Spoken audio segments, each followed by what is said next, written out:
Oke, Assalamualaikum warahmatullahi wabarakatuh. Waalaikumsalam warahmatullahi wabarakatuh. Maaf ya, malam ini banyak kejadian mati lampu, jadi agak kacau sedikit. Oke, teman-teman, sebelum kita buka, juga sambil nunggu teman-teman yang lain, karena pasukan baru 50% masuk, aku minta teman-teman pikirkan satu topik judul yang berkaitan sama kualitatif, dan nanti silakan diketik di Zoom chat ya. Kalau teman-teman jadi peneliti kualitatif, kira-kira pertanyaan penelitian apa yang pengen teman-teman jawab? Oke, silakan diketik di Zoom chat ya. Hairil tolong baca ya, sama Mbak Nesi gantian. Baik. Being a qualitative researcher, what I want to find out. Jadi aku mau jawab pertanyaan apa ya? Yang kira-kira aku penasaran banget di lingkungan sekitar aku, di lingkungan tempat kerja aku, atau tesis penelitian aku. Silakan teman-teman. Tapi teman-teman mau eksplornya lewat kualitatif.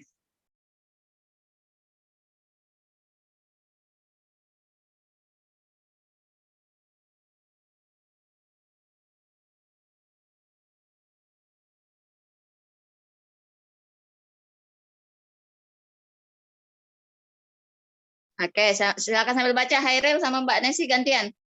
Oke, baik Bu.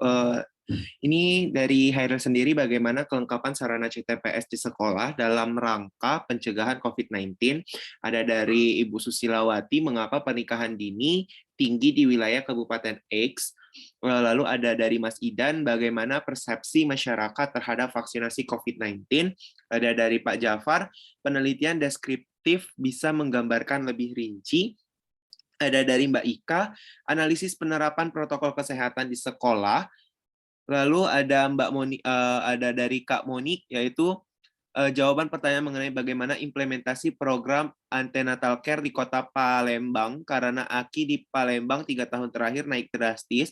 Ada dari Ibu Kurnia Aini, mengapa angka pasien relapse nabza makin bertambah terutama di usia produktif.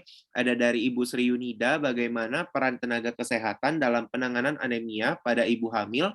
Ada dari Bu Nesi, bagaimana konsumsi tablet FE di Kabupaten Y. Ada dari Mbak Galuh, bagaimana pelayanan K1, K4 untuk menurunkan angka kematian ibu. Ada dari Mbak Triska, bagaimana upaya promosi kesehatan dalam penurunan angka stunting. Ada dari Mbak Umi, penerapan PHBS pada era new normal. Ada dari Pak Aidil, implementasi SPM di masa pandemi COVID-19. Ada dari Ibu Mardliataini, bagaimana pengaruh paparan asap rokok terhadap ibu hamil. Ada dari Ibu Gustrineti, Sarpras, sarana prasarana praktek dokter gigi yang menjamin tidak terjadi infeksi silang antar pasien di masa pandemi. Ada dari Mbak Lucy, bagaimana persepsi ibu hamil terhadap bahaya hipertensi di masa kehamilan. Ada dari Ibu Heni, analisis kenaikan angka kematian ibu di Kabupaten X. Ada dari Mbak Diah, bagaimana mengukur tingkat kecemasan ibu dalam menghadapi pembelajaran daring pada anak SD. Ada dari Mbak Fadila, bagaimana peran istri dalam keberhasilan suami berhenti merokok. Ada dari ada dari Mbak Cindy, analisis paparan debu semen dengan ISPA pada pekerja di PT Semen. Lalu ada Ibu Musmarlinda, bagaimana upaya kegiatan STBM di masa pandemi COVID-19. Ada dari Pak Sutari, analisis monitoring program penanggulangan stunting di wilayah kerja Puskesmas X. Ada dari Ibu Atik, bagaimana analisis faktor yang mempengaruhi ketepatan penetapan status stunting pada oleh tenaga gizi. Ada dari Ibu Yuniwarti, bagaimana pola asuh keluarga dengan kejadian pernikahan dini. Ada dari Mas Andi, bagaimana implementasi program kesehatan lingkungan di Puskesmas pada masa pandemi. Ada dari Mbak Mardia, bagaimana pengaruh gula darah pada ibu hamil. Ada dari Ibu Ria, bagaimana distribusi TTD Rematri di sekolah pada masa pandemi. Ada dari Mbak Dian, bagaimana upaya pemerintah dalam capaian UHC. Ada dari Pak Supriyadi, sistem implementasi surat izin kerja aman dalam pencegahan kecelakaan kerja di area minyak dan gas bumi. Ada dari Ibu Ocik, determinan faktor langsung dan tidak langsung kejadian KEK pada ibu bumil remaja. Ada dari Kak Dolian, yaitu bagaimana peranan vaksinasi dalam mewujudkan herd immunity di masa pandemi COVID-19 di Kota A. Ada dari Ibu Deas, bagaimana penyediaan makanan bergizi terkait dalam menurunkan angka stunting. Ada dari Kak Colil, bagaimana family resilience orang tua yang memiliki anak stunting. Ada dari Ibu Yanti, bagaimana pengaruh pemberian PMT ibu hamil terhadap ibu hamil. Ada dari Ibu Indah Puji, yaitu bagaimana tingkat kecemasan ibu hamil dalam menghadapi persalinan di masa pandemi. Ada dari Mbak Melda, bagaimana paparan debu terhadap debu home industry dapat mempengaruhi terpaparnya COVID-19. Ada dari Pak Gian, bagaimana pengaruh penyakit TBC pada anggota keluarga terhadap kejadian stunting pada anak. Ada dari Ibu Sari Lisnawati, bagaimana perilaku sehat ibu balita dalam penurunan stunting. Dan ada dari Pak Noli, bagaimana cara mengatasi kasus COVID-19 di SMA X. Oke, terima kasih Hairil. Jadi selain kita punya MC di kelas ini ada yang tukang baca cepat ya. Alhamdulillah. Oke, kawan-kawan welcome dunia kualitatif, di mana kita mulai dari pertanyaan di sekitar kita. Dan uniknya bedanya kuantitatif sama kualitatif ini, sepanjang jalan kita penelitian teman-teman, pertanyaan penelitian bisa kita tambah, metode penelitian bisa kita inovasi, dan kita modifikasi. Jadi selamat datang di dunia kualitatif. Ini adalah dunia yang membesarkan saya ketika saya berada di zona nyaman, S1, S2 kuantitatif, dan S3 saya dijulak ke dunia kualitatif. Jadi saya belajar banyak dan mudah-mudahan 2 kali pertemuan sebenarnya tidak cukup. Mungkin nanti saya pengen nanti nambah di luar kelas, teman-teman, karena ilmunya ini sungguh banyak sekali. Tapi nanti kita coba gimana ngatur waktunya ya dengan Ibu Nesti. Oke, awalnya teman-teman ketika aku dibilang Najma pilih salah satu kuantitatif atau kualitatif. Ketika saya S3, saya bilang, Ibu aku mau mix method, jadi gabungan kuantitatif sama kualitatif, jadi aku pengennya. Jadi ilmu yang aku udah dibesarkan, kalau kita bilang 10 tahun dibesarkan oleh statistik, enggak lupa. Terus salah satu supervisor bilang, bisa, tapi salah satu supervisornya bilang, Najma kamu cuma punya 4 tahun loh S3, we have limited time. Jadi mereka langsung bilang, oke, kualitatif. Awalnya pengen nangis ya, rasanya kecewa karena saat itu aku sudah nulis 3 buku kuantitatif. Tapi saya mulai menyadari teman-teman, ternyata perjalanan baru saya pada dunia kualitatif dengan bimbingan yang intensif, saya belajar banyak hal. Kita bisa melihat kacamata lain untuk memahami situasi yang ada. Jadi awalnya sebenarnya challenging, tapi sebenarnya ini membuka mata saya bagaimana memahami permasalahan kompleks tentang kesehatan masyarakat. Jadi bagaimana kita, teman-teman, pada umumnya di Indonesia adalah peneliti yang berparadigma positivism, kalau kita bilang, ke arah kuantitatif, dan sekarang teman-teman diikhtiarkan bisa menguasai 2 sisi, jadi kuantitatif dan juga kualitatif. Saya Najma, peneliti epidemiologis di bidang kuantitatif, dan sekarang menjadi peneliti feminis dan partisipasi aksi dan research dalam beberapa tahun belakangan ini. Nah, teman-teman, ini adalah ketika saya di lapangan. Jadi sebelum saya ke lapangan, teman-teman kita selalu bilang aku harus punya rencana penelitian atau pre-field work namanya. Jadi rencana penelitian aku yang harus aku tuliskan. Jadi step-step yang akan aku lakukan. Jadi bedanya kalau kita peneliti kuantitatif, kita ke lapangan, lalu kenalan, nyebarin kuesioner, lalu selesai. Nah, bedanya kalau teman-teman Hairil, Bu Yuvita, Bu Nesti, atau Bu Oci pengen peneliti kualitatif, hal pertama yang teman-teman lakukan itu adalah establish rapport kita bilang. Kepercayaan. Jadi kepercayaan kita dengan responden kita itu adalah sangat penting. Jadi terutama untuk peneliti yang pada kelompok kalau kita bilang marginalized, kelompok tersembunyi, pengguna narkoba, HIV. Lalu teman-teman yang misalnya hamil di luar nikah. Jadi hamil di luar ikatan pernikahan misalnya. Itu hal yang pertama itu bukan ngumpulin data teman-teman, tapi membangun kepercayaan. Lalu teman-teman lalu memilih, kalau kita bilang paradigma teman-teman mau pakai apa. Jadi awalnya itu bukan langsung Hairil bilang aku mau interview dulu, atau Ibu Mus Marlinda bilang pokoknya aku mau fokus grup diskusi. Itu nanti teman-teman. Kalau kita bilang paradigma dulu, kita mau pakai apa, paradigma apa di kualitatif ini? Macam-macam paradigmanya, ada pendekatan perempuan kalau kita bilang feminis, atau teman-teman mau bilang pendekatan partisipasi aktif dari partisipan, kalau aku bilang participatory action research. Atau teman-teman mau jadi etnografer, jadi mengobservasi semua. Tadi kayak teman-teman pengen lihat PHBS pada post 1,5 tahun pandemi. Jadi teman-teman menggunakan panca indera, menggunakan telinga dan sebagainya. Aku mau pakai etnografi. Jadi baru kita untuk memahami situasi yang teman-teman tulis tadi dari penelitian yang sangat luar biasa, baik dari bidang K3, stunting maupun persepsi new normal dan lainnya. Oke, ini paradigma yang aku pengen tulis. Paradigma itu banyak, kita harus milih salah satu. Lalu selanjutnya teman-teman baru, oh aku mau brainstorming apa sih di penelitian aku, biasanya permasalahan, lalu kita pengen solusi, lalu bagaimana nanti penelitian teman-teman tuh bukan hanya hore selesai publikasi, enggak, tapi bagaimana mendiseminasikannya, walaupun sederhana, tapi teman-teman diseminasikan pada partisipan teman-teman. Lalu tahap selanjutnya teman-teman, aku baru mikir nih teman-teman. Mungkin ada beberapa aku mau pakai, kita bilang aku butuh informal peer support. Jadi kalau aku penelitian dengan HIV, jadi aku butuh penasehat kalau aku bilang. Ada teman-teman dari dinas kesehatan, ada teman-teman dari LSM, ada teman-teman dari HIV positif yang menjadi penasehat aku sebelum ke lapangan. Lalu aku melakukan pendekatan ke mereka, mereka menjelaskan di lapangan dan sebagainya. Aku jelasin ini pertanyaan aku kira-kira diterima atau enggak dan sebagainya. Dan uji coba pertanyaan penelitian itu sangat penting. Lalu selanjutnya baru aku sudah satu-satu aku temuin, lalu kita bilang aku tentuin beberapa orang prefer grup diskusi teman-teman, tapi banyak orang prefer misalnya interview.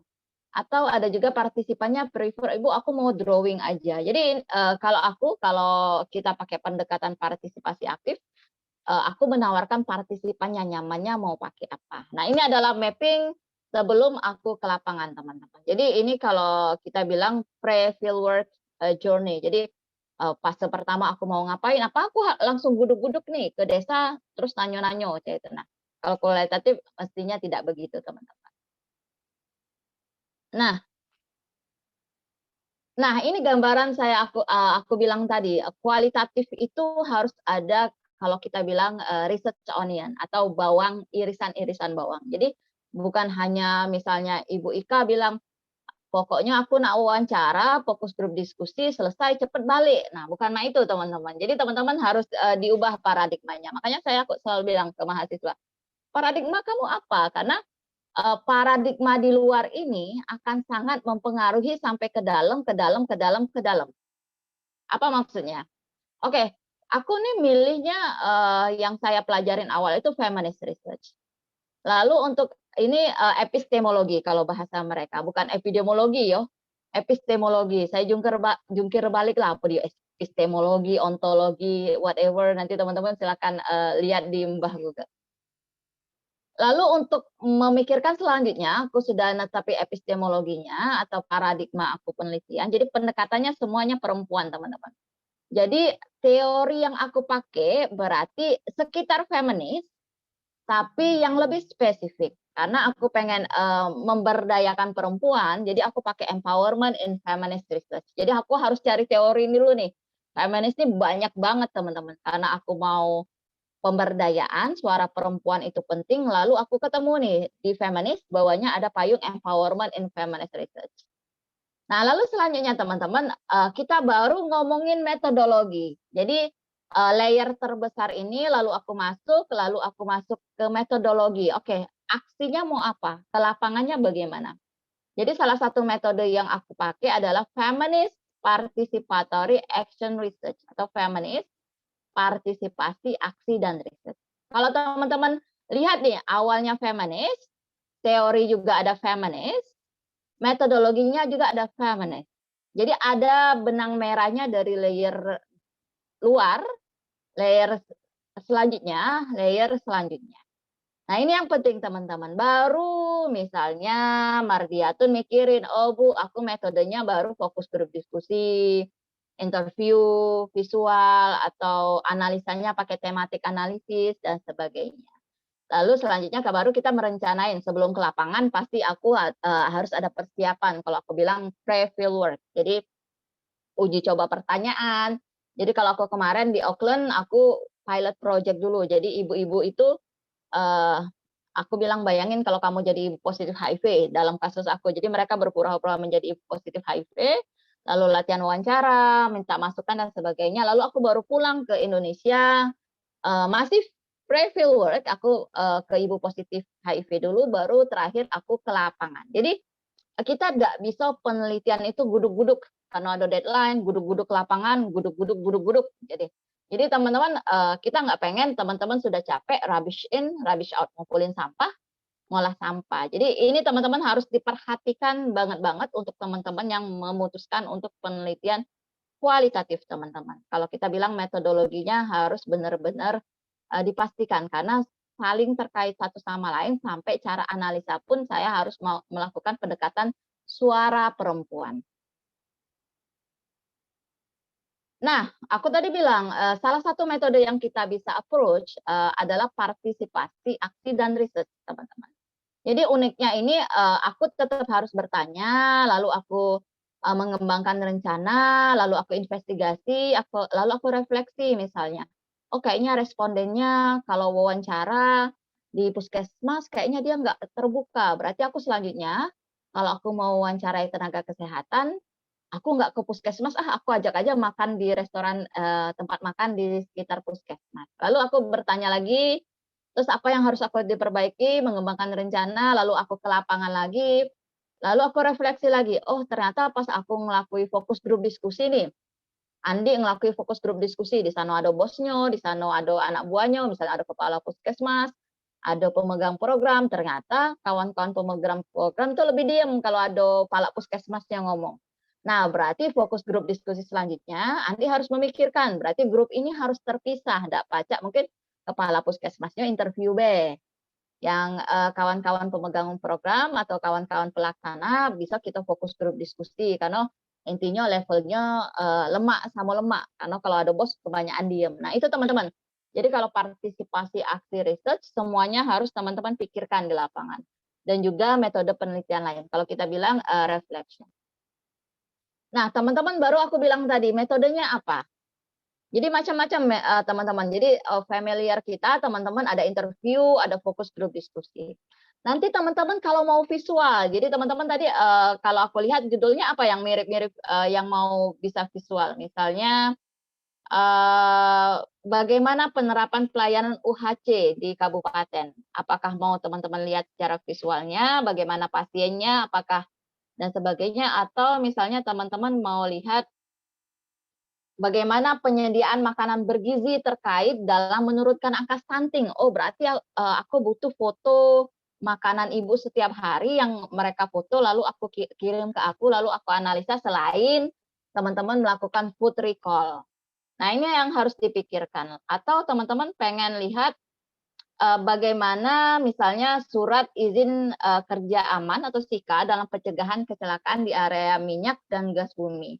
Oke, aplikasinya bagaimana sih di lapangan, misalnya mereka bagaimana pencegahannya kecelakaan kerja di lapangan, atau teman-teman nanti minta responden teman-teman bisa nggak fotoin selama kamu kerja, lalu kamu kirim ke aku, nanti kamu ceritain apa yang kamu rasakan ketika teman-teman untuk mencegah kecelakaan kerja. Jadi teman-teman pengumpulan data di kualitatif tidak hanya wawancara, interview, fokus grup diskusi. Kalau aku lebih ke drawing, mereka bisa storytelling, mereka bisa ngumpulin foto, mereka bisa mapping, gambar-gambar. Untuk teman-teman juga mereka bisa bikin puisi. Dan ini yang sangat menarik di kualitatif. Jadi semua metode ini teman-teman bisa gabungkan untuk saling melengkapi dari hasil interview, grup diskusi, dan tambahan-tambahan lainnya. Nah, ini adalah salah satu contoh bagaimana etnografi. Jadi saya bilang, karena saya punya proyek tentang makanan bingen, di Kampung 13 tuh banyak teman-teman makanan ringan. Tapi cita-cita saya sederhana, bagaimana kita membukukan ilmu nenek-nenek ini. Jadi saya karena bidang saya bukan gizi, jadi saya bekerja sama dengan 3 mahasiswa gizi ya awalnya. Terus saya bilang ke teman-teman Rizka, JJ, Hizeria, dan Sita. Aku tidak bilang ke mereka saat itu ini etnografi, enggak. Aku bilang setiap hasil wawancara, setiap apa yang kamu lihat, kamu foto, lalu wawancara kamu rekam, lalu apa yang kamu rasakan kamu tulis di diare, lakukan itu. Jadi selama 6 bulan anak-anak itu selalu melakukan itu. Dan karena kita juga bergerak di visual, jadi kita mengupload foto, resep-resep dan sebagainya. Ini teknik awal saya mengenalkan mereka kualitatif.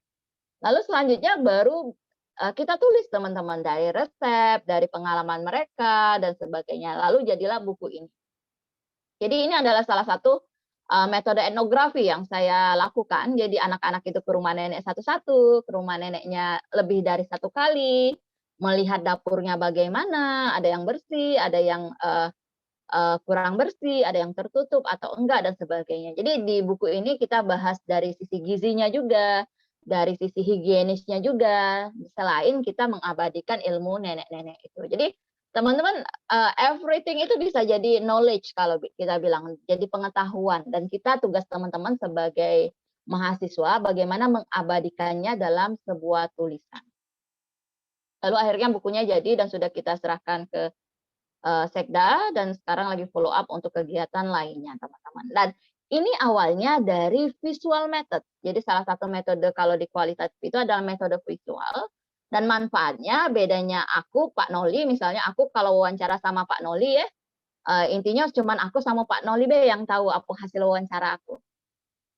Tapi kalau aku menggunakan visual method, teman-teman, misalnya Pak Noli bikin puisi, lalu saya visualkan, misalnya, Pak, aku bisa enggak Bapak puisi Bapak rekam, lalu aku bikin videonya dan sebagainya. Tapi Pak Nolinya wajahnya nggak usah, suaranya aja, karena ingat konfidensial itu penting. Oh bisa misalnya, atau misalnya ada beberapa lewat gambar dan sebagainya. Jadi untungnya kalau teman-teman menggunakan visual, kita bilang metode visual ini bisa berjalan di luar meja kita. Jadi kalau aku sama Pak Noli wawancara, biasanya aku cuma transkrip teman-teman, diketik lalu aku analisa. Tapi bedanya kalau Pak Noli misalnya buat puisi, lalu puisinya itu misalnya Pak Noli bersedia membacakannya atau saya minta teman lainnya membacakan, lalu saya rekam, lalu saya buat visual, lalu saya upload di YouTube. Jadi suara Pak Noli misalnya sebagai tenaga kesehatan bisa didengar oleh kepala dinas, tapi tanpa aku nyebutkan ini suara Pak Noli. Jadi itu untungnya kalau teman-teman nanti berkecimpung di dunia visual, karena hasilnya itu bisa jalan kemana-mana kalau saya bilang. Nah, ini adalah hal-hal penting kalau teman-teman nanti menggunakan approach etnografi atau seorang penyelam mengamatin kehidupan sehari-hari, teori, partisipasi aktif, dan kerjasama. Oke, ini baru contoh-contohnya teman-teman. Nah, sekarang kita nih nak nyelami teorinya cak mana. Oke, sebelum kita nyelami teorinya teman-teman, ada beberapa hal penting yang harus teman-teman perhatikan sebagai peneliti kualitatif. Ibu Elda, Cak Mano nak percaya penelitian Pak Noli ini benar-benar Pak Noli itu ke lapangan. Beda sama kuantitatif ya teman-teman, kan kita ada bukti analisa, ada dan sebagainya. Nah, kalau kualitatif ini kan omongan ya, banyak ya. Ini beneran omongan Pak Noli, karena omongan Pak Noli pun kalau kita tulis transkripnya, teman-teman itu bukan Pak Noli yang saya pakai, tapi Pak Johnson misalnya, kan harus disamarkan. Jadi harus diperhatikan teman-teman bagaimana misalnya Nesi harus percaya dengan penelitian Pak Aidil. Jadi bagaimana teman-teman harus mempersiapkan penelitian kualitatif ini benar-benar percaya, trustworthiness kalau kita bilang bahasa Koreanya. Jadi uang pacak percaya dengan tulisan aku, karena cak mano kalau kita kualitatif ini kan bercerita kawan-kawan Jadi Bu Dian cerita tentang misalnya rumah sakit, cak mana lah si Holil nak percaya ini nih cerita buatan Bu Dian baik, aku nian-nian apa ecak-ecak.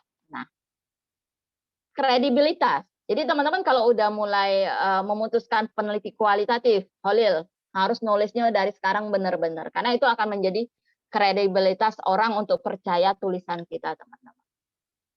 Lalu transferability kita bilang. Jadi Bu Lucy, kalau nak penelitiannya lebih kurang sama Cak Pak Holil, tapi topiknya lain, bagaimana metode yang Pak Holil buat bisa ditiru oleh Bu Lucy dengan topik penelitian lain. Jadi Pak Holil harus menuliskannya step by step yang seperti saya jelaskan sebelumnya. Jadi kita bilang transferability. Jadi kemampuan metodologi ini bisa ditiru orang lain tapi dengan cara yang berbeda. Karena percayalah teman-teman, bedanya penelitian kuantitatif sama kualitatif ini, kalau aku ya, aku mau upload judul kualitatif aku di media sosial, aku nggak terlalu worry karena pendekatan aku dengan cara aku. Jadi Bu Dian mau niru misalnya keraguan vaksin, cara Bu Dian akan berbeda sama cara aku. Atau Bu Elda pengen penelitian tentang misalnya PHBS. Mungkin Bu Helda menggunakan paradigma lain dengan yang digunakan oleh Pak Aidil. Jadi semuanya akan berbeda. Bedanya kalau kita kuantitatif, teman-teman tuh mudah banget ditiru dan variabelnya mudah banget ditiru, dan itu kita bilang makanya kualitatif ini unik. Nah, yang keempat yang perlu teman-teman perhatikan adalah rigor data analysis. Maksudnya gimana? Yang kita olah ini kata-kata, teman-teman. Jadi semakin banyak kata-kata itu semakin pening kalau kita ngolahnya sekalian. Jadi bagaimana setiap peneliti kualitatif habis balik Pak Aidil nih, habis wawancara responden pertama, misalnya Pak Holil responden pertamanya, pas balik itu bukan langsung tedok Pak. Dengar ke dulu apa yang Pak Holil ngomong catat kata-katanya penting. Jadi kalau besok Bapak nak wawancara Pak Holil lagi, cari hal-hal yang baru, atau misalnya besok nak wawancara dengan Pak Aidil misalnya, Pak Aidil wawancara Pak Aidil dengan Pak Noli misalnya. Jadi sudah tahu, oh pertanyaan itu sudah dijawab oleh beberapa orang, berarti aku harus menggali jawaban yang lain. Jadi kita bilang rigor analisis. Jadi setiap hari ketika kita ngumpul data itu langsung dianalisa poin-poin penting. Kalau kita bilang tema-tema yang metu dari misalnya persepsi COVID-19 dari tenaga kesehatan, ini aku yang sudah metu berarti yang belum metu ini harus aku gali. Jadi kita bilang rigor data analysis. Analisanya tuh sambil berjalan, ngumpulin data, sambil juga berjalan analisa data. Jadi bedanya sama kuantitatif, kita harus ngumpulin semuanya baru kita analisa. Kualitatif, sepanjang jalan kenangan kita tetap bisa menganalisanya. Nah, what you need to prepare, apa yang perlu teman-teman siapkan. Kira-kira kalau teman-teman mau jadi peneliti kualitatif, apa yang perlu teman-teman siapkan? Holil, tolong pimpin diskusi 5 menit. Holil, silakan dipanggil siapa yang galak ngomong. Apa yang perlu teman-teman siapkan kalau teman-teman memutuskan sebagai peneliti kualitatif? Silakan Holil. Baiklah, terima kasih Bu. Pada Mas dan Bapaknya, jika ada yang ingin menyampaikan atau mengutarakan pendapatnya, dipersilahkan. Untuk topiknya tuh, untuk pertanyaannya tuh apa yang dibutuhkan untuk dalam mohon maaf Bu, apa yang dibutuhkan untuk melakukan penelitian kualitatif ini? Baiklah, ya silakan Ibu Nur Hasanah. Baiklah, ini menurut pendapat saya ya Mas Holil ya, yang harus kita siapkan itu kurang lebih pertama partisipannya, yaitu siapa yang mau diwawancarai. Kedua itu kita ada instrumen, ada apa namanya kayak kuesioner apa yang akan perlu kita tanyakan. Terus lokasinya di mana. Terus waktunya kapan itu, dan apakah memakai biaya atau tidak. Itu saja menurut pendapat saya. Terima kasih. Baiklah, terima kasih Bu Nur Hasanah. Ya, silakan kepada Ibu Nesi Sulung. Terima kasih. Kalau menurut saya yang perlu kita persiapkan yaitu kita harus mengenali dulu data. Kita lihat data kasus apa yang terbesar, yang terbanyak dan paling tinggi di suatu daerah. Setelah itu baru kita analisa data tersebut untuk melakukan penelitian kualitatif. Terima kasih. Baiklah, terima kasih Bu Nesi. Jadi tambahan dari Bu Nesi itu ada data, dan setelah datanya sudah didapat, kita harus melakukan analisis terhadap data tersebut. Baiklah, selanjutnya silakan Mas Hairil. Oke, baik, terima kasih. Menurut saya, yang harus dipersiapkan ialah selain dari proposal tesis ataupun seperti data-data kayak untuk kita mengenali data yang seperti disebutkan oleh Ibu Nesi tadi, ialah berdasarkan dari pengalaman saya, kalau menurut saya yang harus dipersiapkan dalam jika kita melakukan penelitian kualitatif ialah mental. Kenapa saya bilang mental? Karena terlebihnya dalam masa pandemi COVID-19 ini banyak orang yang jika kita ingin melakukan wawancara, orang tersebut banyak menolak seperti itu. Jadi kita harus mempersiapkan mental kayak saya ingin mewawancarai si A, tetapi ternyata si A ini setelah kita telah mendapatkan persetujuan dari atasannya nih, tetapi ternyata si A ini menolak untuk kita wawancarai dengan alasan COVID-19 lah, ini. Terus kita bilang nih sama si A, ya udah nggak apa-apa jika tidak bisa diwawancara secara langsung, bisa dilakukan secara virtual. Terus ternyata si A-nya juga ini malah menolak seperti itu. Jadi kan secara tidak langsung mental kita itu terasa bagaimana kita mencari atau melakukan problem solving terhadap bagaimana kita ingin melakukan suatu wawancara jika responden kita sendiri itu menolak seperti itu. Ya kayak bagaimana kita menghalalkan lah, ibarat kata itu menghalalkan 1000 cara untuk kita harus bisa mendapatkan informasi dari si A ini seperti itu. Terima kasih. Baiklah, terima kasih tambahan dari Mas Hairil mengenai penjelasan persiapan awal yaitu mental sebelum melakukan penelitian. Mungkin boleh Holil ikut berdiskusi, Bu. Baiklah, untuk menambahkan dari mas-mas dan mbak-mbaknya tadi, mungkin yang pertama kali harus dipersiapkan itu adalah permasalahan atau fenomena yang akan kita angkat. Selanjutnya setelah mendapatkan fenomena atau permasalahan yang ingin kita angkat sebagai penelitian, sama seperti kata Ibu Nur Hasana tadi, partisipan atau mengerucutkan sedikit partisipan atau subjek penelitian yang akan kita lakukan. Setelah mendapatkannya, kita membuat informed consent, karena dalam penelitian kuantitatif ataupun kualitatif, khususnya kualitatif ini, informed consent itu sangat diperlukan, karena itu sebagai bukti atau sebagai tanda kita bahwa kita sudah melakukan prosedural penelitian dengan benar. Dan jika ada sesuatu di masa yang akan datang, itu bisa menjadi acuan kita atau panduan kita, ataupun sebagai bukti jika ada kendala tersebut. Baiklah, mungkin itu saja dari saya. Boleh, monggo Ibu Utuh. Ya, terima kasih Mas Halil. Izin Bu Najma menambahkan mungkin dari saya yang perlu kita tambahkan, kita persiapkan.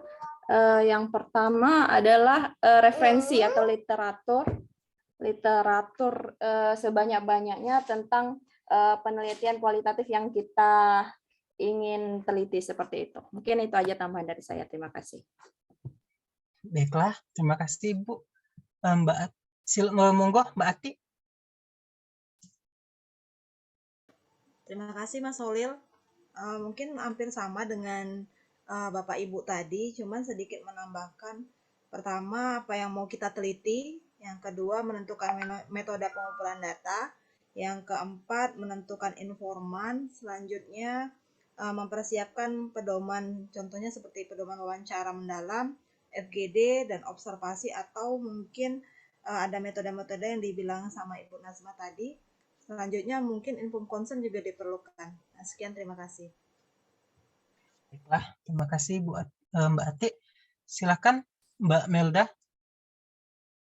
Terima kasih. Kalau dari saya mungkin yang saya pikirkan pertama kali itu adalah topiknya. Bagaimana nanti hasil penelitian saya itu tidak hanya bermanfaat untuk saya, tetapi bermanfaat untuk semua sektor, baik sektor pendidikan, masyarakat, semua stakeholder gitu. Yang kedua mungkin yang akan saya pikirkan adalah sampelnya siapa aja. Terus teknik pengumpulan data atau informasinya seperti apa. Terus yang akan saya pikirkan adalah biayanya bagaimana atau sebesar apa. Terus yang nggak kalah yang akan saya pikirkan itu adalah second change. Apabila dari item-item yang telah saya list dan persiapkan itu tidak sesuai dengan rencana, artinya saya harus mempersiapkan jalan yang kedua untuk alternatif supaya penelitian saya lancar gitu. Terima kasih. Ya, baiklah. Mungkin bisa dilanjutkan dengan Bu Mardiatun. Monggo, Bu. Terima kasih Mas Khalil. Menambahkan dari yang sudah disampaikan oleh teman-teman yang lain tentang penelitian kualitatif, yang kita pahami bersama kalau kan penelitian kualitatif itu kan yang subjek penelitian kita kan manusia gitu ya. Jadi kalau menurut Mardia yang harus dipersiapkan juga tentang diri ya, dipersiapkan diri baik secara fisik, psikologis maupun mental, karena kita akan berhubungan dengan orang-orang, baik perorangan maupun masyarakat, kelompok masyarakat gitu ya. Kita akan ikut turun dan ikut merasakan apa yang mereka rasakan. Jadi kita benar-benar harus memahami persoalan etika gitu ya, bagaimana menghormati, mematuhi, mengindahkan nilai-nilai yang dianut oleh masyarakat yang akan menjadi subjek penelitian kita. Mungkin itu Mas Khalil.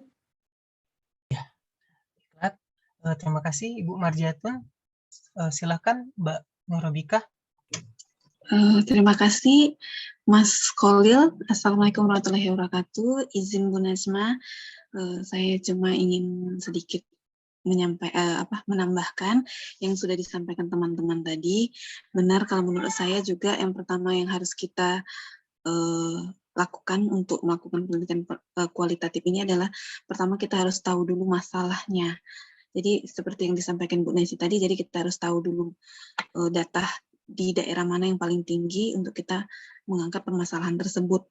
Kemudian kita harus ada informed consent karena memang penelitian kita ini manusia, jadi kita harus ada informed consent supaya nanti tidak terjadi hal-hal yang waktu kita bertanya atau melakukan penelitian, sampel kita atau responden kita tidak setuju.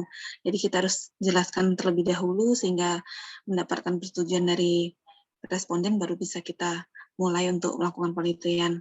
Kemudian kita bisa melakukan analisisnya, kemudian kita atur rencana kita untuk meneliti ini bagaimana, kemudian kita mulai menyelidiki bagaimana perkembangan untuk rencana kita ini untuk dilakukan di tempat penelitian tersebut. Kemudian kita mencoba mencari jawaban dari pertanyaan-pertanyaan yang akan kita ajukan kepada responden kita nanti. Walaupun nanti kita akan mendapatkan jawaban dari responden, tapi sebelum kita bertanya, kita sudah memiliki jawaban yang kita cari sendiri dulu untuk pegangan kita. Mungkin itu saja, Ibu. Assalamualaikum warahmatullahi wabarakatuh. Waalaikumsalam. Terima kasih Bu Nurobika. Mungkin selanjutnya bisa Pak Sutari. Terima kasih Mas Khalil. Mohon izin Bu Najma, saya akan menyampaikan persiapan penelitian kualitatif. Yang pertama yaitu menentukan permasalahan. Kemudian yang kedua yaitu melakukan studi literatur, yaitu mengkaji permasalahan apa yang ada di tempat yang akan kita teliti. Kemudian setelah itu kita baru menetapkan lokasi. Kemudian kita melakukan studi pendahuluan. Kemudian baru kita menetapkan metode pengumpulan data. Baik itu observasi, kemudian wawancara, dokumen, penilaian dokumen, kemudian diskusi terarah. Mungkin itu, Mas Khalil. Terima kasih.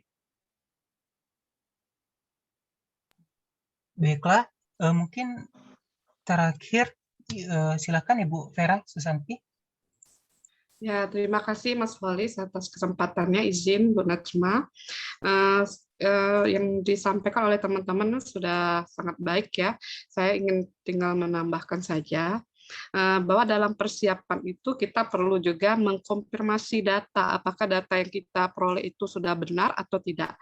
Takutnya yang sudah kita angkat topik atau masalah yang kita inginkan itu ternyata datanya tidak sesuai. Yang kedua, yang ditambahkan lagi baru kita setelah data kita peroleh dengan baik, kan kualitatif kan biasanya kita memperoleh data, nanti setelah itu kemudian kita melakukan merancang instrumen yang tepat, terus kita berdasarkan juga biaya, dan terakhir kita mendapatkan apa tidak persetujuan dari tempat yang kita akan dapatkan data tersebut, itu tambahannya. Terima kasih. Baiklah, terima kasih Mbak Vera. Baik, Ibu Najma, mungkin bisa Holil simpulkan dari pendapat dari teman-teman tadi apa saja yang perlu dilakukan sebelum atau yang perlu dipersiapkan sebelum melakukan penelitian kualitatif ini. Mungkin yang pertama itu bisa kita melakukan persiapan mental, fisik ataupun secara psikologis. Dan yang kedua itu kita mempersiapkan yang namanya menyiapkan permasalahan atau fenomena yang akan kita angkat. Yang kedua, yang selanjutnya itu kita bisa memperbanyak studi literatur atau memperbanyak sumber yang akan kita ambil. Selanjutnya, kita mempersiapkan partisipan. Setelah semuanya selesai, baru kita melakukan atau menentukan metode penelitian.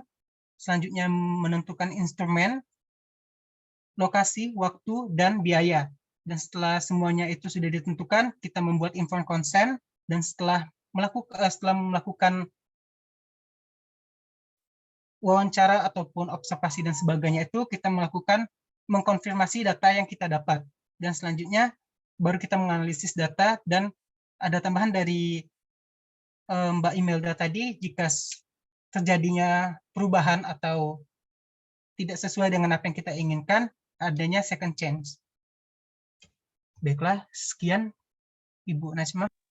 Oke, terima kasih Holil. Sangat membantu ya teman-teman bagaimana apa yang akan kita persiapkan. Nah, teman-teman, dua hal yang akan kita persiapkan, teman-teman sudah kepikiran banyak banget ke lapangan bagaimana, partisipannya bagaimana, menjaga perasaan partisipan bagaimana, PTKT bagaimana, informed consent bagaimana, ethical, teman-teman bisa ngambil data ke Pak Aidil tapi tanpa membuka identitas Pak Aidil, itu sangat penting dalam penelitian kualitatif, apalagi untuk isu-isu yang sensitif. Terima kasih banyak teman-teman.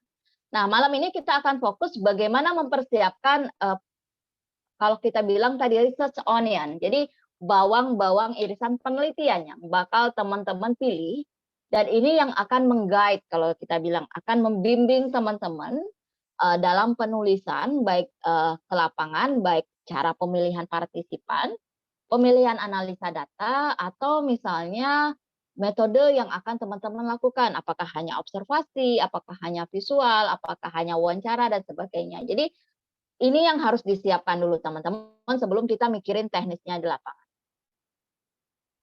Oke, filosofi dari kapal selam teman-teman. Jadi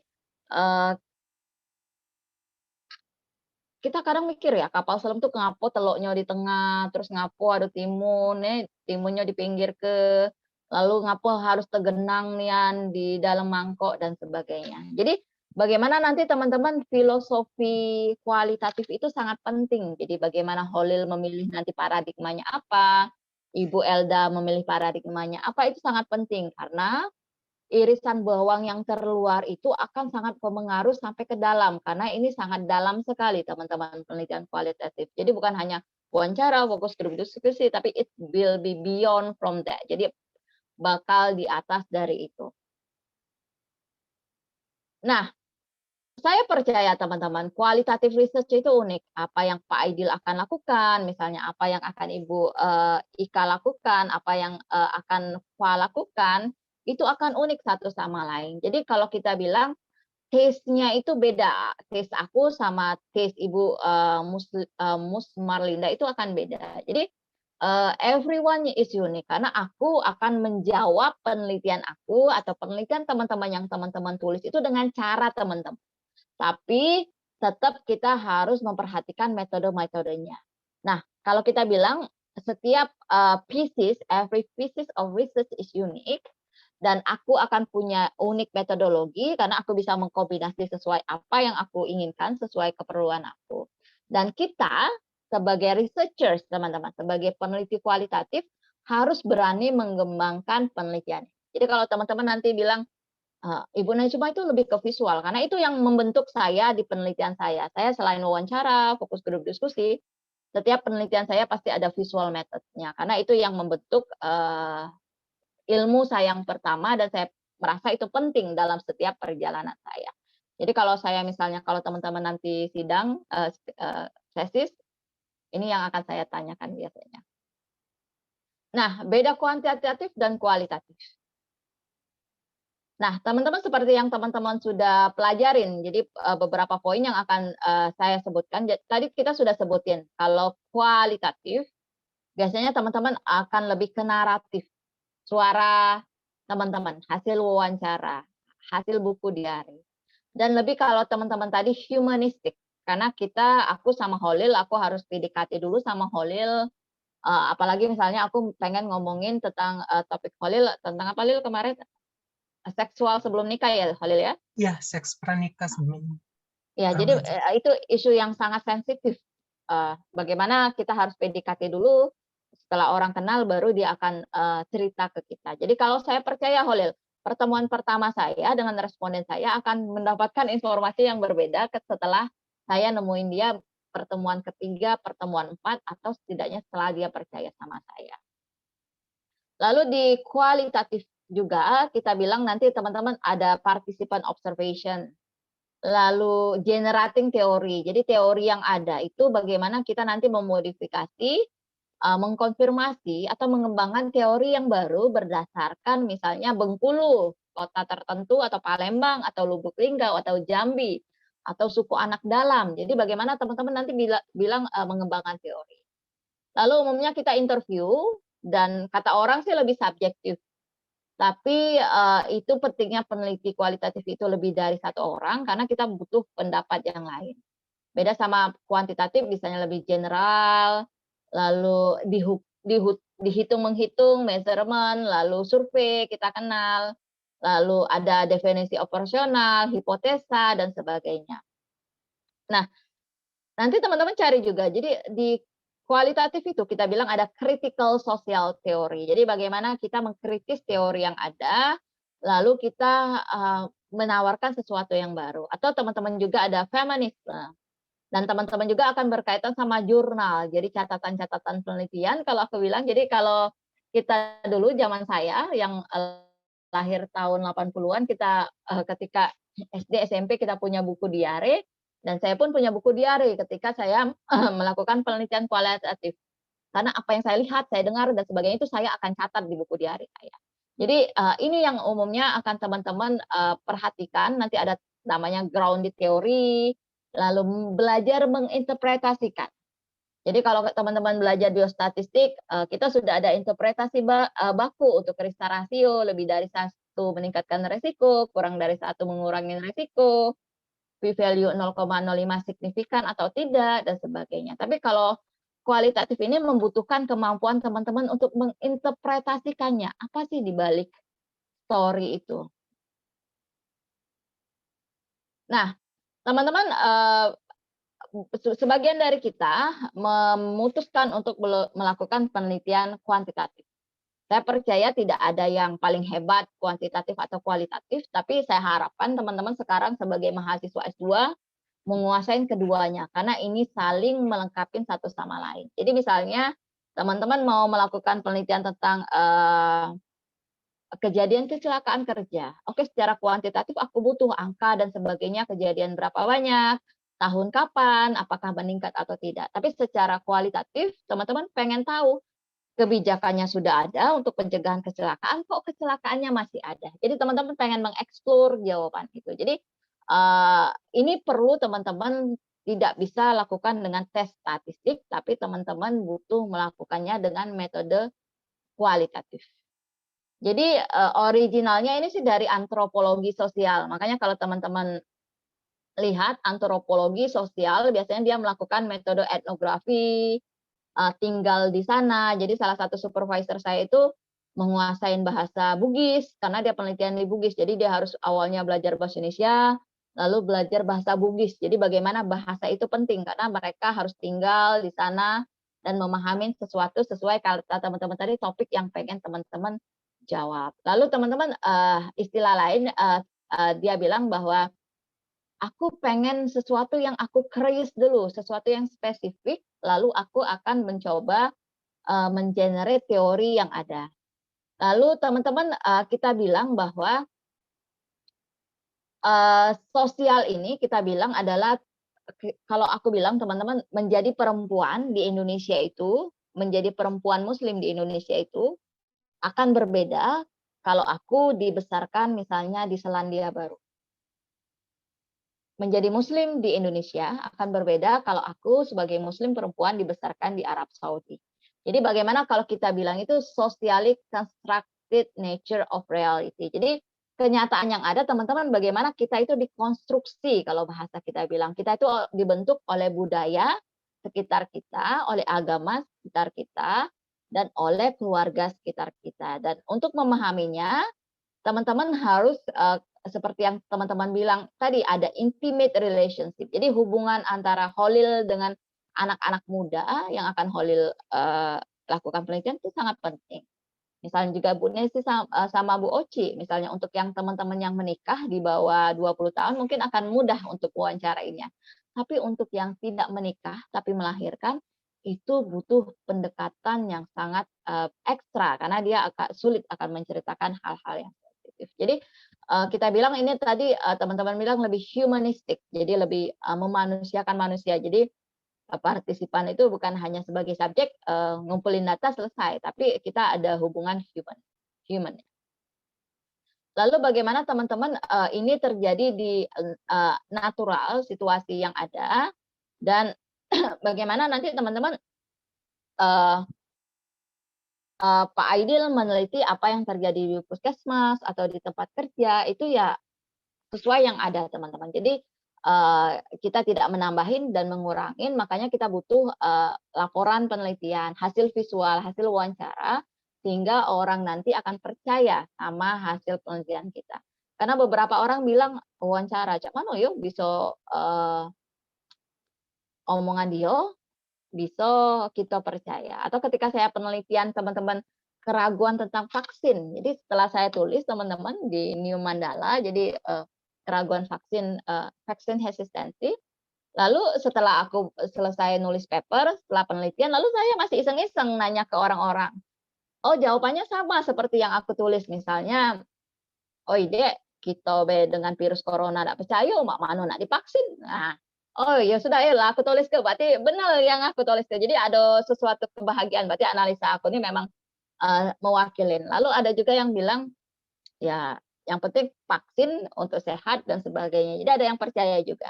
Atau ada juga yang tenaga kesehatan yang aku kutip misalnya, ya udah ada pilihan deh. Tenaga kesehatan tuh jawabannya harus iya, tidak kata tidak. Jadi kita harus mau tidak mau harus iya. Jadi kita sebagai grup pertama ya sebenarnya tidak berani juga deh. Cuman tidak kata pilihan tidak, karena beberapa teman dia bilang ngomong tidak tahan dari orang atas turun untuk ngabsen ya kalau kita bilang ya. Siapa yang belum? Sampai ngam dewe kita tuh ditanya siapa yang belum. Nah, itu terjadi teman-teman. Jadi apa yang teman-teman tulis ternyata masih teman-teman temui hasilnya di lapangan. Jadi kita bilang naturalistic setting. Nah, saya minta teman-teman nanti tulis, kita bilang ada paradigma epistemologi, lalu metodologi, lalu ada method, lalu ada teori. Jadi teman-teman aku minta silakan tulis dulu masing-masing di kertas. Lalu kira-kira aku mau isi apa ya? Karena ini penting teman-teman. Jadi kalau kita bilang nanti paradigma teori. Jadi paradigma ini sangat penting teman-teman. Jadi aku juga awalnya taunya teman-teman habis wawancara selesai, habis fokus grup diskusi selesai. Ternyata tidak, pas S3 harus panjang lebar nulis tentang metodologi ini. Jadi teman-teman tadi sudah bilang ada pendekatan, ada persiapan lapangan dan sebagainya. Nah, itu yang akan kita siapkan kemudian. Tapi sebagai peneliti teman-teman harus kalau kita bilang umaknya dulu. Jadi umak teorinya dulu harus disiapkan juga. Jadi kita bilang teman-teman di kualitatif ini adalah paradigma yang menggait Ibu Dian untuk melakukan aksi penelitiannya. Jadi kita bilang a basic set of belief that guide action. Jadi apa yang aku percaya dan akan menggait penelitian aku. Jadi misalnya teman-teman mau lebih ke perempuan, apa ya, paradigma perempuan, misalnya feminisme. Atau teman-teman nanti pengen mengamatin fenomena yang ada, kalau kita bilang fenomena orang yang nggak pakai masker dan sebagainya. Nanti teman-teman Google paradigma untuk mengamati fenomena apa ya, fenomenologi. Jadi masing-masing itu ada namanya kawan-kawan. Jadi nanti saya minta teman-teman nanti silakan cari paradigmanya karena banyak nih paradigma yang ada. Lalu nanti teman-teman juga kenal namanya epistemologi, ontologi, metodologi. Jadi term-term ini harus teman-teman kuasain dan harus teman-teman tuliskan kalau teman-teman nanti memilih penelitian kualitatif. Karena tidak hanya aku tulis misalnya Bu Nurobika tulis pendekatan aku kualitatif di study discussion. It's not like that. Itu bukan hanya kayak gitu. Harus banyak layer-layernya tadi. Karena ini yang akan menggandeng saya baik dalam tadi teman-teman analisa, pendekatannya bagaimana, terus ke lapangannya bagaimana, karena ini harus dipersiapkan dari layer-layernya. Oke, silakan ditulis dulu teman-teman, kotak-kotak ini. Nah, ada 4 kotak ya teman-teman. Tadi sudah judul penelitian, sekarang tulis kotak epistemologi, teori perspektif teorinya, metodologi, lalu metodenya. Nah, kawan-kawan isi apa dari hasil penelitian kawan-kawan? Oke. Ya. Oke, sebelum kita mulai teorinya, sekarang ngayal dulu ya. Kira-kira epistemologinya apa? Kira-kira nggak usah pakai bahasa Yunani dulu ya. Epistemologi itu kira-kira pendekatannya pakai apa? Misalnya, aku nak melakukan fenomena, tulis B fenomena. Istilah bahasa ajaibnya kaget. Aku pengen melakukan tentang perempuan, berarti ke perempuan. Tinggal nanti istilahnya misalnya feminisme. Aku pengen kalau bisa partisipan aku tuh melo gambar juga, melo aksi penelitian aku juga. Berarti ada partisipasi aksi. Tulis B dulu bahasa kaumnya. Kaget kita cari istilahnya apa. Atau aku pengen tinggal di sana, pengen suka anak-anak dalam nih. Aku pengen tinggal di sana, berarti aku pengen menetap di sana. Oke, silakan tulis dulu kira-kira isi masing-masing poin ini apa. Dalam waktu 5 menit. Silakan isi dulu ya sebisanya ya, baru kita belajar bahasa-bahasa langit lain. Oke, 5 menit silakan diisi. Nanti aku minta tolong Ibu Nesi, Bu, sinyal aman Bu di sana?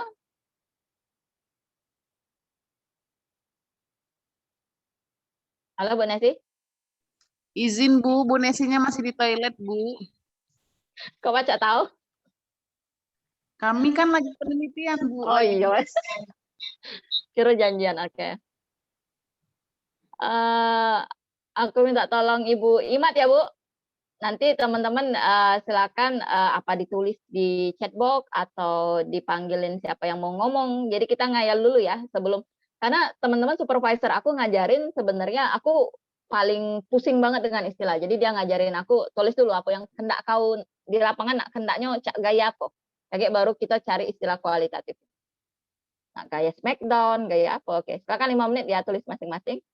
Ibu Imat nanti minta tolong 3 ya teman-teman, contoh aja teman-teman yang mau sharing atau dan teman-teman yang lainnya bisa chatbox ya.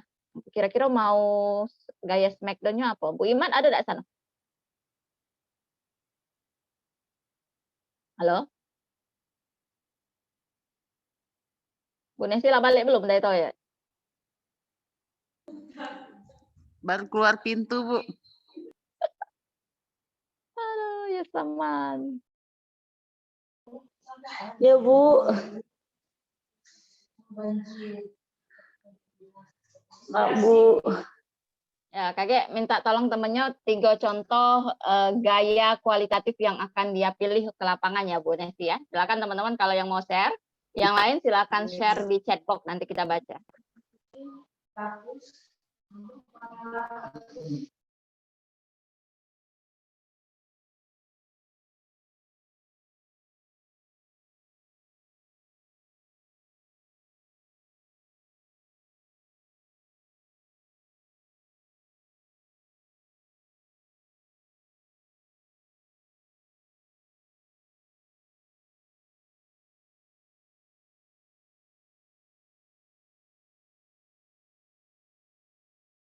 Jawabannya singkat aja ya teman-teman, nggak usah panjang lebar ya. Epistemologinya apa, teori perspektifnya apa, metodologinya apa, metodenya apa.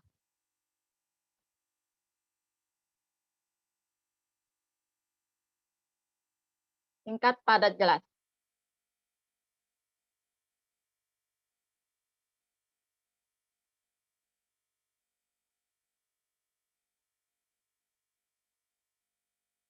Oke, 5 menit berikutnya silakan tulis di chatbox ya. Yang mau ngomong silakan raise hand, kita pilih 3 ya. Silakan Bu Nesi ya, bantuin pimpin leader ya. Bu.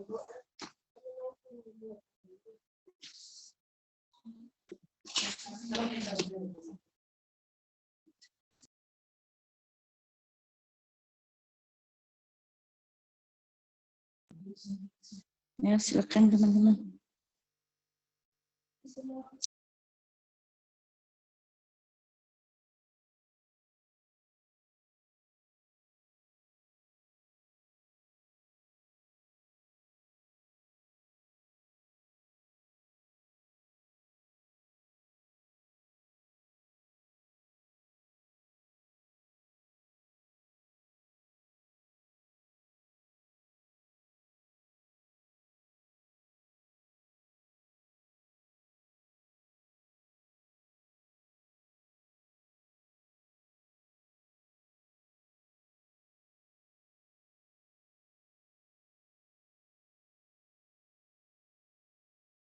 Oke, silakan yang mau share rencana kerjanya, hayalan penelitian kualitatifnya, atau yang sudah teman-teman di lapangan. Kira-kira apa yang belum aku tulis ya? Silakan Bu Desi. Silakan yang mau share. Yang lain di chatbox ya.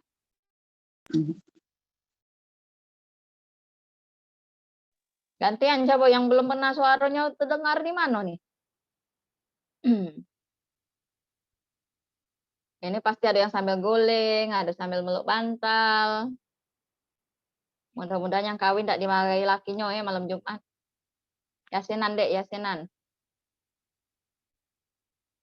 Oke, siapa yang mau sharing silakan.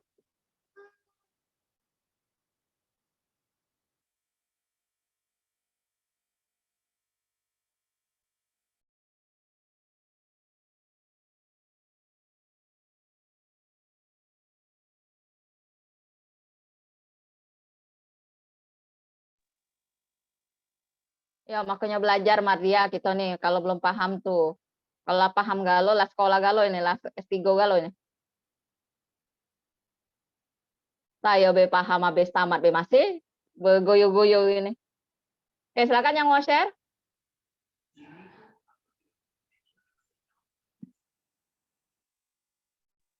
Mbak Nia, silakan Mbak Nia, lah buka kamera, lah buka suara, nak ngomong apa tidak?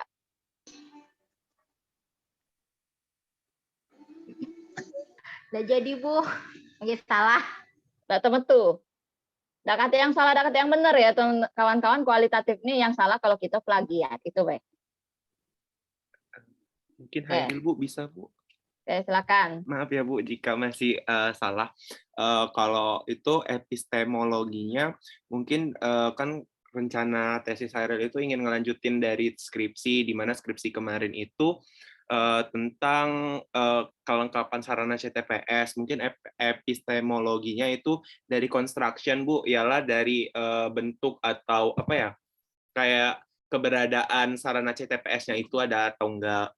Terus untuk teori perspektifnya ya mungkin dari teori-teori tentang CTPS kayak gitu Bu. Terus kayak apa namanya? Terus pertanyaan-pertanyaan kritis lah Bu, kayak untuk menjawab tujuan penelitiannya. Terus untuk metodologinya ialah itu bentar.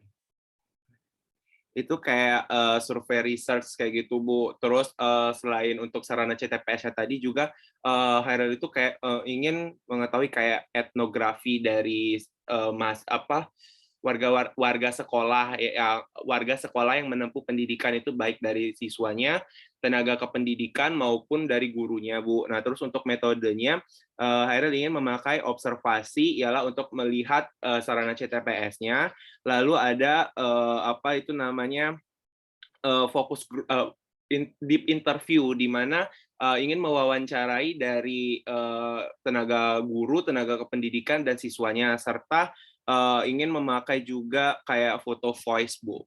Terima kasih, Bu. Terima kasih Hairil. Jadi ada beberapa istilah ya yang Hairil kenalkan teman-teman. Konstruksi. Jadi konstruksi itu kalau kita bayangkan kan bangun ya Hairil ya, bangun.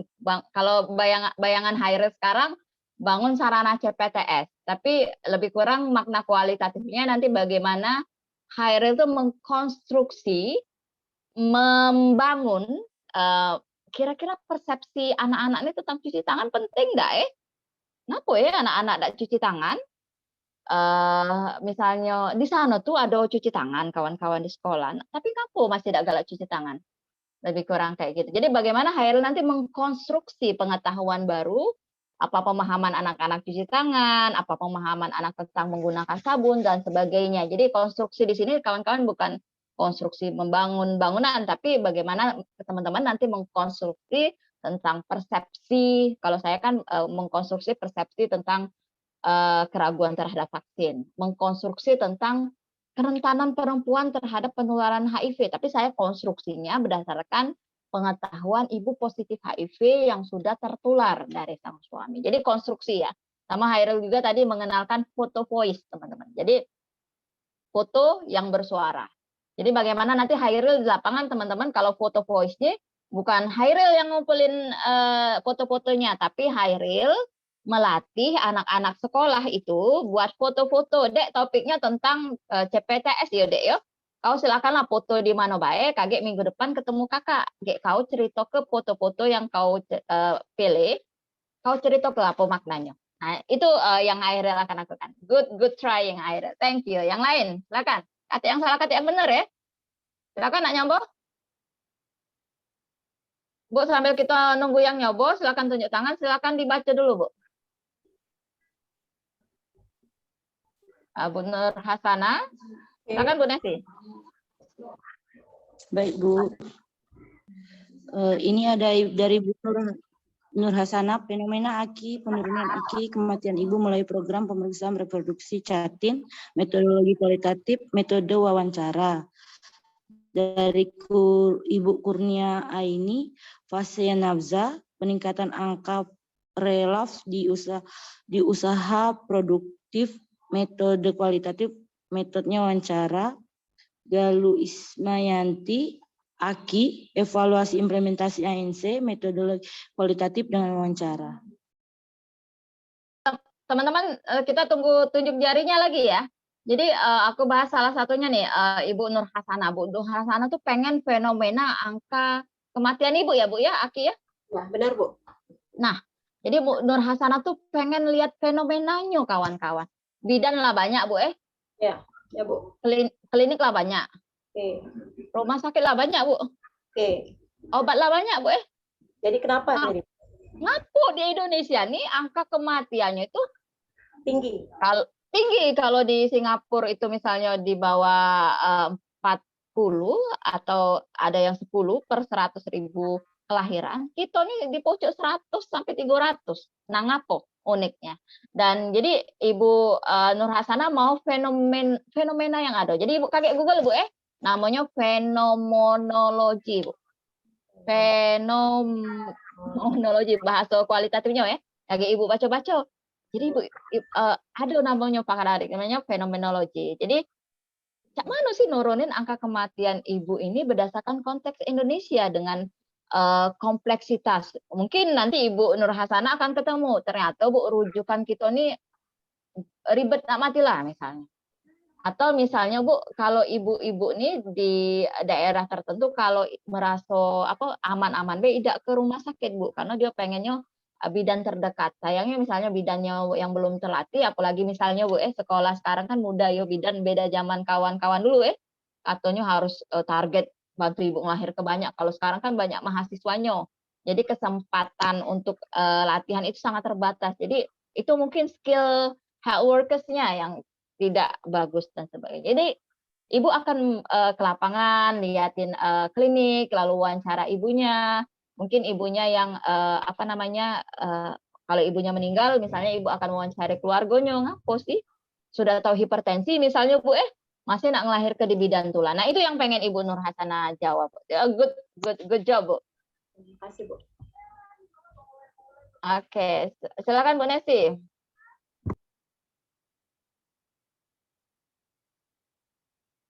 Lalu aku baca nih Bu Ika ya, Bu Ika bagaimana prokes diterapkan di lingkungan sekolah, dia mau pakai observasi, dokumentasi, terus simulasi, wawancara, dan sebagainya. Makasih Bu. Bu Elda, kualitatif dengan wawancara, metode ya, kita bicara metode ya.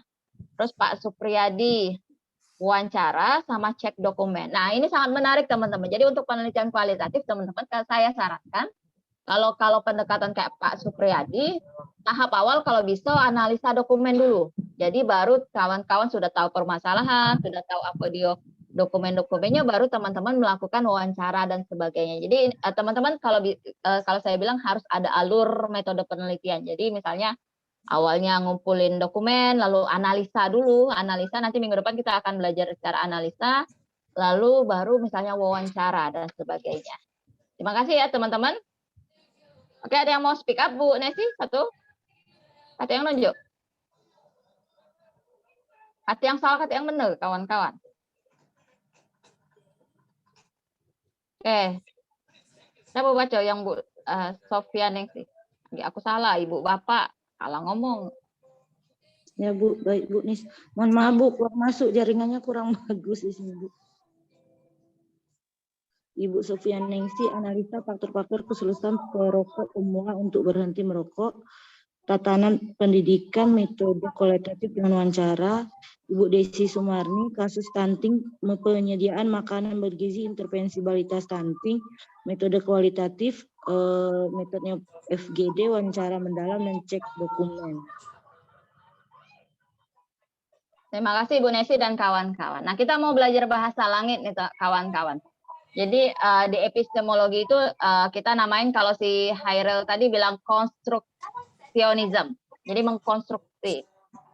Lalu ada nama kita bilang objektivism, lalu subjektivism. Nanti silakan ini ya dicari informasinya ya. Lalu teorinya, ada yang pendekatan positivism, ada istilahnya post-positivism, ada namanya interaksi simbolik, ada yang kayak tadi Bu Nur Hasanah, fenomenologi, ingin melihat fenomena-fenomena.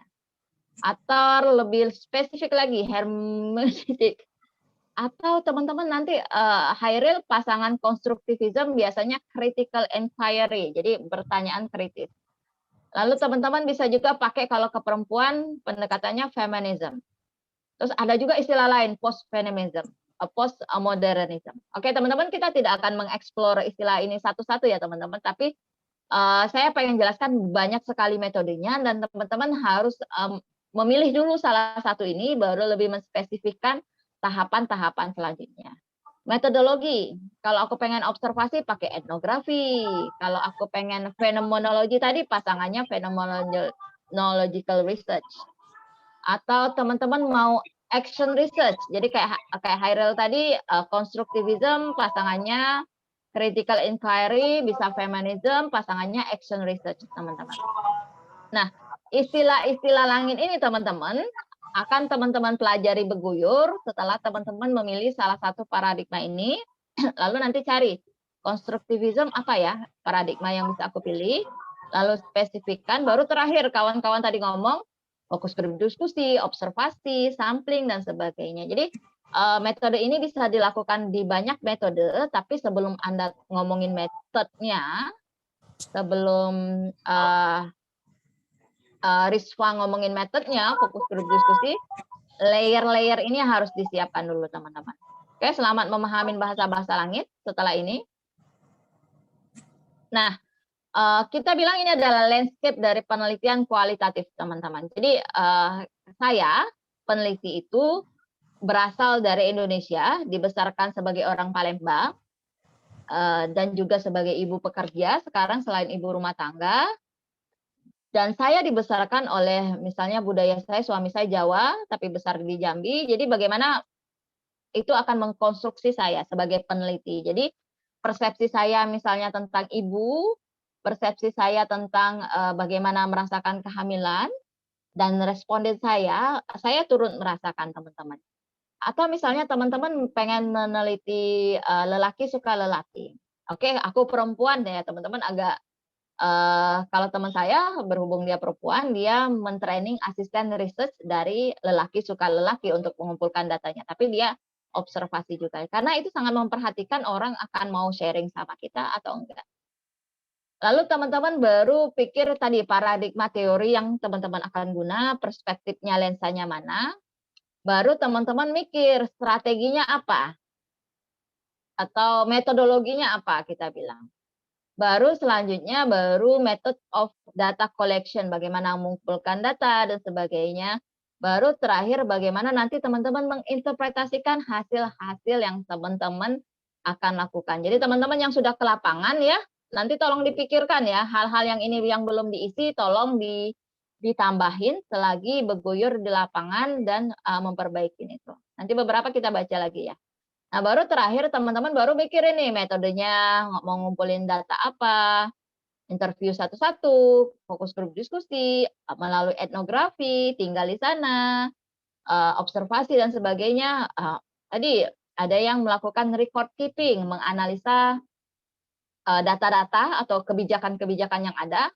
Aku pengen analisa itu dulu Bu sebelum wawancara, jadi itu yang aku analisa. Jadi dokumen itu teman-teman bisa menjadi salah satu kekayaan data yang teman-teman punya. Jadi bukan hanya interview, tapi menganalisa dokumen itu sangat penting juga. Lalu case study research. Jadi teman-teman pengen analisa kasus COVID yang sembuh, jadi lebih ke case study.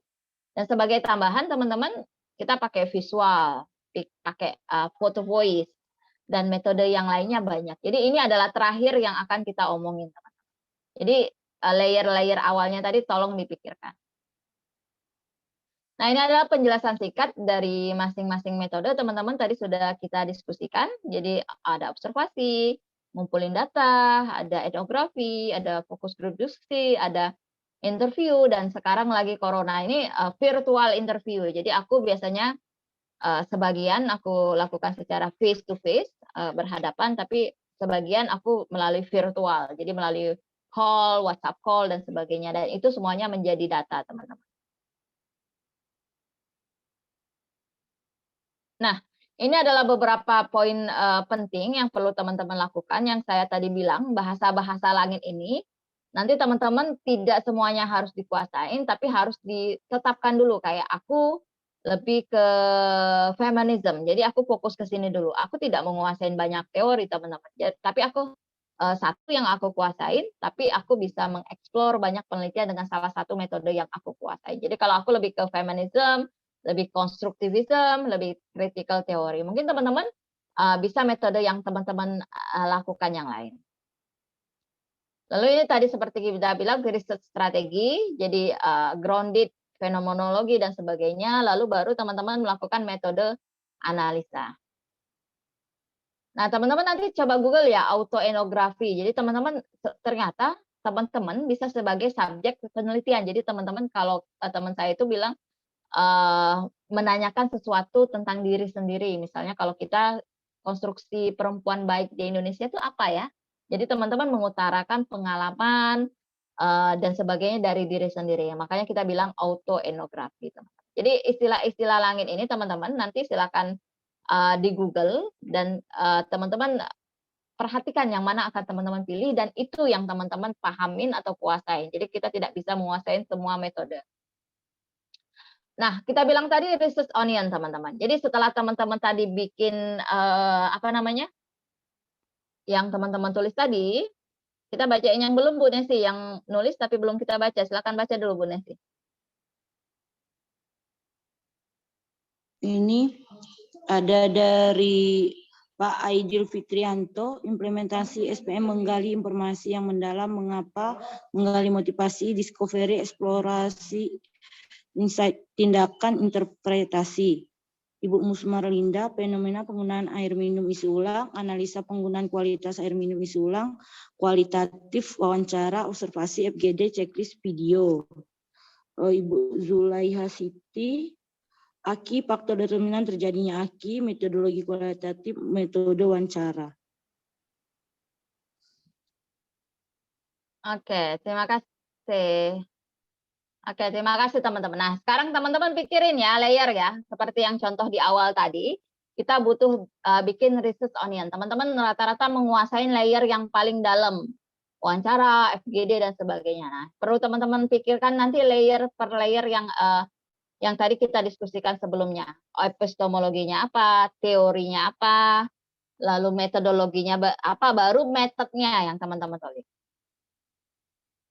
Oke, ini adalah research onion. Teman-teman nanti baca tentang Saunders. Jadi ini adalah peneliti kualitatif yang menuliskan bagaimana seorang peneliti kualitatif itu harus menuliskan atau menggambarkan research onion mereka. Jadi kalau kita peneliti kuantitatif, kita tulis bilang case control dan sebagainya. Nah, ternyata kalau kualitatif ini layernya ini lebih banyak. Jadi per layer ini teman-teman masing-masing ada maknanya. Jadi aku mau pilih apa ya? Interpretism, lalu induktif, atau dari umum ke khusus atau khusus ke umum. Lalu aku metodologinya etnografi atau aksi, riset aksi, atau case study. Jadi Bu Nesi hanya fokusnya pengennya misalnya yang hamil muda tidak menikah, jadi lebih case study. Atau survei, banyak orang yang akan kita lakukan, atau eksperimen. Lalu ini ada mix method atau fokus salah satu metodenya, baru teman-teman melakukannya secara satu kali waktu, Bu Nesi hanya wawancarin satu kali, atau longitudinal beberapa kali. Jadi kalau aku peneliti kualitatif biasanya aku ikutin mereka dalam 1 bulan, misalnya wawancaranya setiap minggu, tapi selanjutnya aku follow up via telepon dan sebagainya kalau aku mau nanya. Dan terakhir, layer terakhir baru teman-teman tadi bilang interview, fokus skripsi dan sebagainya. Oke, sekarang aku minta teman-teman buat irisan bawang ini dulu. Irisan bawangnya di buku masing-masing. Oke, irisan bawangnya teman-teman ada di dalam, di ini. Sudah teman-teman isi, kira-kira tulis istilahnya, istilah yang bakal teman-teman pakai, pilih aja, pilih. Nanti teman-teman cocokinnya harus teman-teman pahami nanti satu-satu.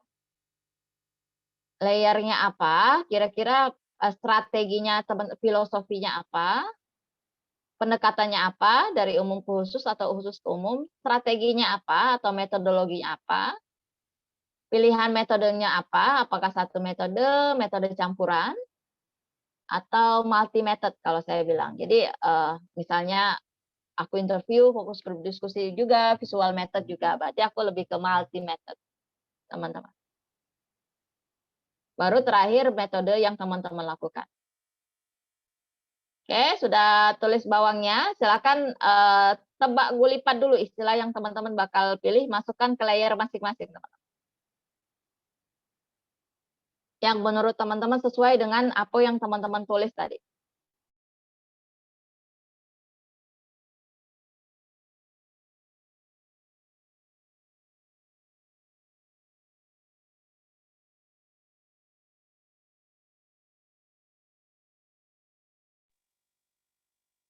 Oke ya, 1 menit lagi aku move nih. Mudah-mudahan enggak ada yang tidur ya.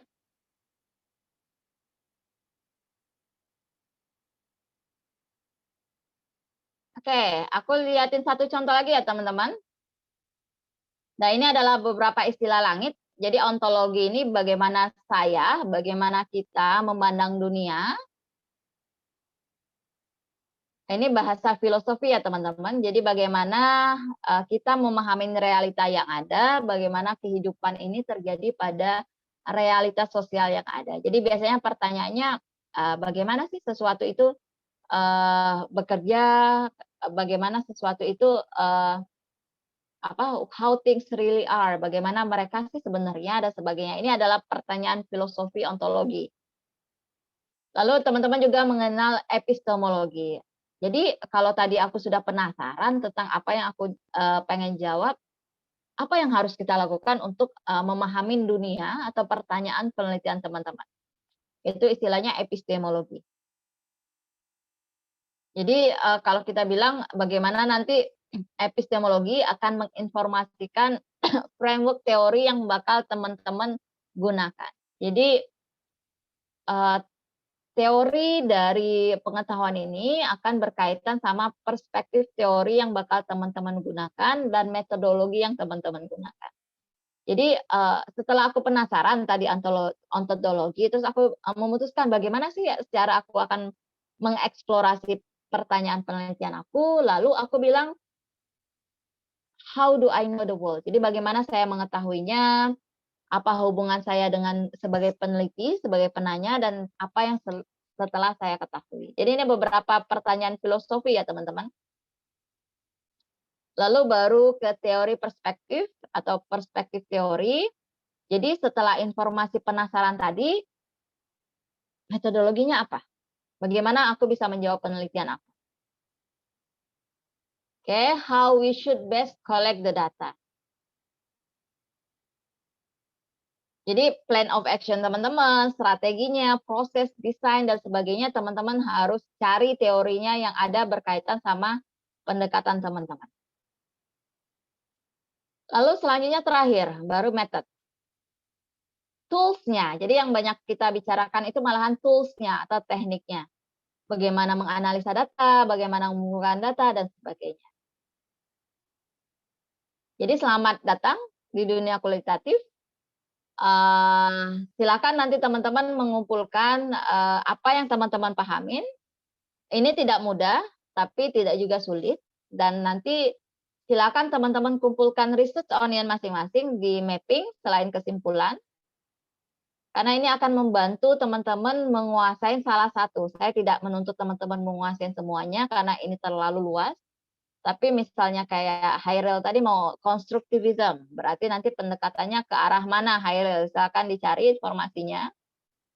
Strateginya apa yang lebih dekat ke konstruktivism, baru teman-teman baru ngomongin interview dan sebagainya itu di terakhir. Ini contoh lainnya teman saya yang melakukan penelitian, dia malah milih post-positivism, nanti silakan cari teorinya ya teman-teman.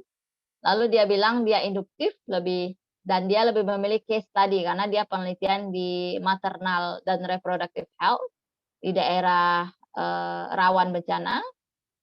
Lalu dia bilang aku mengikutinya dalam satu waktu karena aku nggak mungkin ke sana berkali-kali. Lalu baru teknik wawancaranya. Jadi aku minta teman-teman silakan coba ya teman-teman. Tidak ada yang salah dan tidak ada yang benar. Nanti silakan buat research onion. Tulis pertanyaan penelitian yang pertama. Yang kedua, cara yang akan aku lakukan bagaimana. Lalu teman-teman tolong gambarkan rencana research onion aku bagaimana. Oke, itu saja dari saya. Saya jungkir balik ngerti istilah ini. Dan saya kira kita sama-sama belajar. Dan silakan nanti Google. Ini ada linknya, bahasanya bahasa Inggris. Dan teman-teman kalau saya belajar hal yang baru, biasanya saya bertanya ke Mbah YouTube ya. Jadi silakan gunakan YouTube untuk memahami istilah-istilah ini. Dan terima kasih.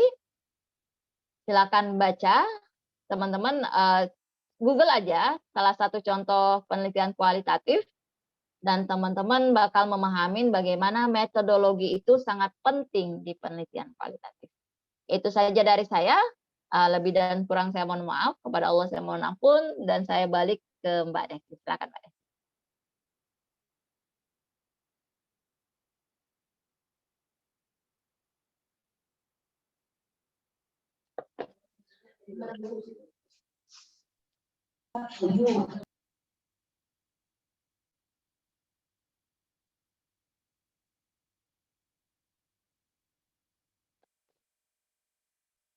Jadi teman-teman 1 kali 24 jam silakan tulis apa yang dimengerti karena kita sama-sama belajar dan saya hanya dikasih 2 kali pertemuan untuk kualitatif, itu bukan waktu yang panjang.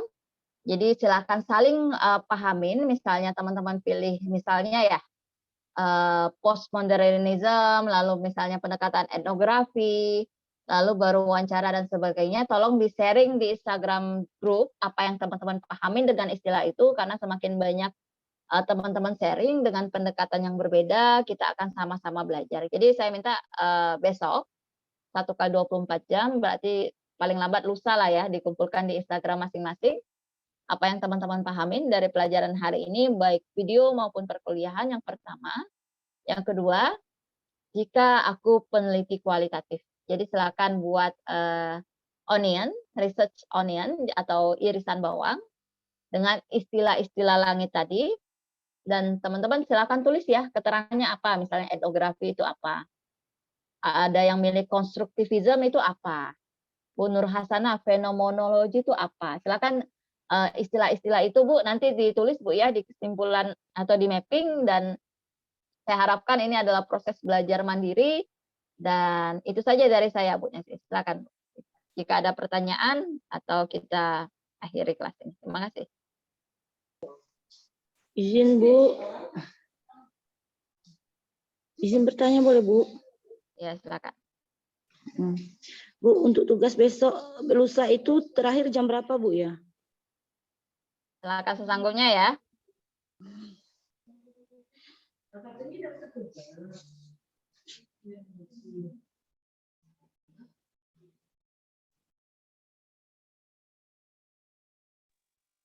Siapa yang teman-teman paham silakan di-upload di Instagram ya teman-teman, saling berbagi karena kita tidak bisa mengcover banyak hal di kelas. Jadi silakan saling berbagi di grup Instagram. Itu saja Bu. Jadi silakan ditentukan sanggupnya 1 kali 24 jam atau 2 kali 24 jam. Jadi Bu Nancy yang ngatur ya Bu. Iya Bu, baik Bu. Oke. Ya. Teman-teman minggu depan kita akan belajar analisa tematik. Jadi teman-teman jadi iseng-iseng minggu ini wawancara atau diskusi sama teman, wawancara sederhana saja. Catat hal-hal penting dari hasil wawancara, nanti kita akan pelajarin bagaimana cara menganalisanya. Itu aja. Terima kasih teman-temannya, selamat malam. Kalau ada pertanyaan silakan nanti chat Mbak Nancy, nanti Bu Nancy akan chat ke saya. Itu saja dari saya. Makasih ya, maaf ya malam ya karena mati lampu. Ya, terima kasih kelas pagi, saya minta maaf ya kita gabung malam karena ada kegiatan pagi tadi. Assalamualaikum warahmatullahi wabarakatuh. Terima kasih.